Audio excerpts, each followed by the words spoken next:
कुट्टरी जिमखानान कलंगूट असोसिएशनाक हारायलो। 2-1 अशा गोल फरकान ही रंगतदार मॅच सोंपली।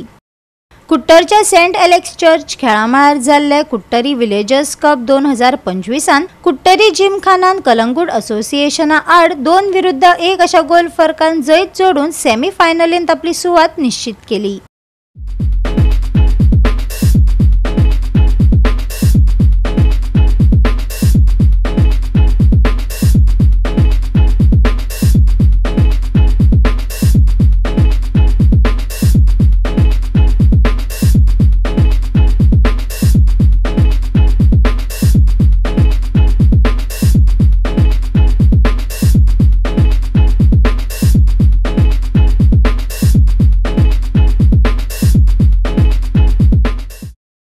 आम्ही या वर्साक all Goa inter village football tournament Kuttari villages cup सुरू केला आणि कुट्टरी जिमखाना जावन आसा एक व्हडले आदलो बहुत बऱ्यांतलो बरो आदलो हो क्लब आणि आमचे कुट्टरी जिमखानान जे इंटरवॉर्ड इतले जातात आणि सगळे इंटरवॉर्ड आमच्या क्लबा कडेन रेजिस्टर आसात।